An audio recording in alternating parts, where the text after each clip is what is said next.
Greetings, adventurers, and welcome back to Abnormal Voyages. My name is David, and today we find ourselves in Springfield, Missouri at fantastic Caverns. What's really cool about these caves is you get to go through on an awesome Jeep, just like this one here. So tag along as we drive underneath the surface and see what waits for us.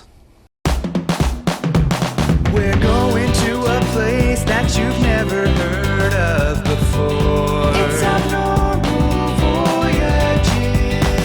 You're gonna learn something new. We're gonna open new doors. It's Abnormal Voyages.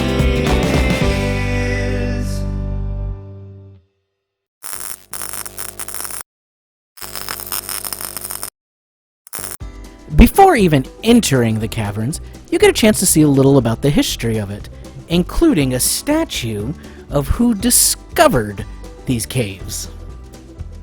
This is actually one of the very few caves that was found by a dog. This is Juno the Bloodhound, and in 1862, he discovered the caves. I think that certainly qualifies Juno as a good boy. Now, Missouri is usually called the cave state, as they do have over 6,000 known caves. Who knows how many more are out there that we haven't found. Out of those 6,000, about 13 are currently open for the public to go in and explore, such as Merrimack Caverns, which we visited before. This tractor is an example of one of the original vehicles that was used in the 60s to bring people in and out of this cave as they looked around. But enough about the past. Let's go ahead and get on our own vehicle and get in that cave. Alright, we have loaded our vehicle and we are headed into the cave. Like most caves, it was a very comfortable, around 60 degrees once you got in here, which makes them perfect for when it's hot, you can come in here and cool down, or if it's really cold outside, perfect place to get a little more heat. Having that underground really helps. Now, as I mentioned before, this cave was discovered in 1862 by Juno the dog and his owner, John Knox. John noticed that his dog had kind of disappeared, and he looked around and saw that Juno had gone down a small hole and then popped back up a little bit later. Juno was, all happy going back and forth, so John kind of looked in the hole, and that's when he realized what he had on his hands was a massive cave. Making things a little tricky, though, the year being 1862, the United States was currently right in the middle of the Civil War.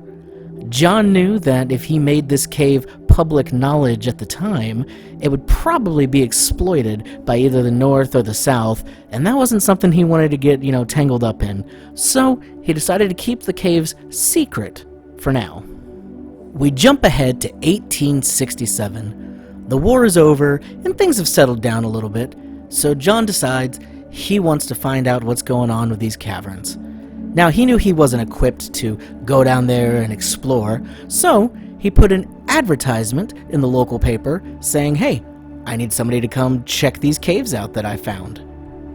A few days later, his advertisement was answered, but not quite by who he expected. He opened his door, and there stood 12 young women ready to go and explore the cave. They were the Springfield Women's Athletic Club, and they thought that they would be the best suited to tackle this exploration. So, John, seeing no reason not to let them, allowed the women into the caverns to start exploring. They were officially the first people to explore these beautiful Ozark caves. As the years went by, ownership of the caves switched hands several times, and different things became of the cave. During Prohibition, this was actually the site of what I assume was a very cool speakeasy. There was also several live shows and concerts that were held here, including the show Farmer-Rama, which was nationally broadcast on NBC radio stations. I bet they had fantastic acoustics down here.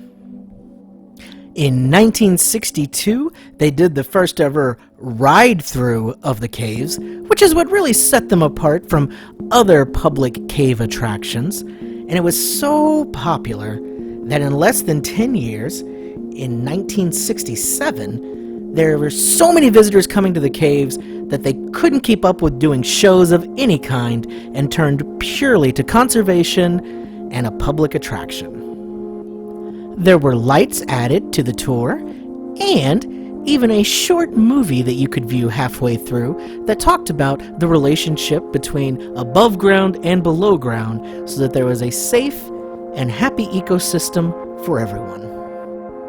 Another very important fact about the vehicles down here is that all of them are run off propane. Typical gasoline would of course cause really dangerous fumes that would build up and make everybody very sick.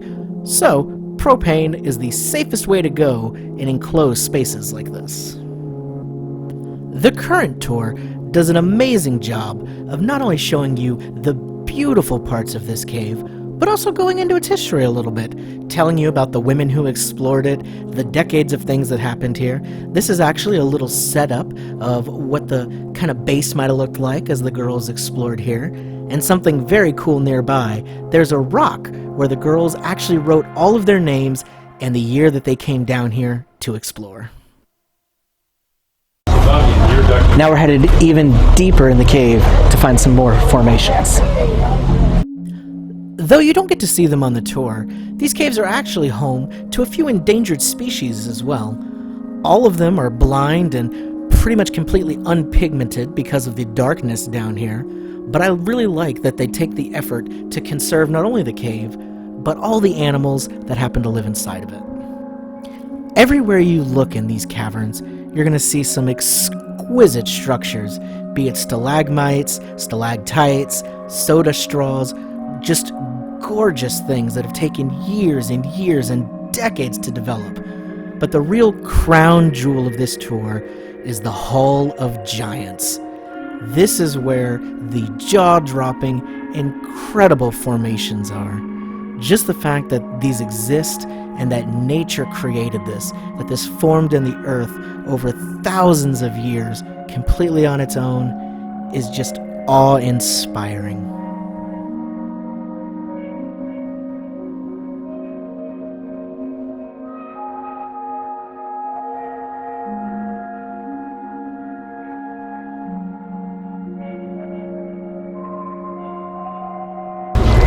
And just like that, we're headed back up to the surface and back outside. And even on your way out, there's one last very cool thing that you get to see. If you turn around, you see where you came from.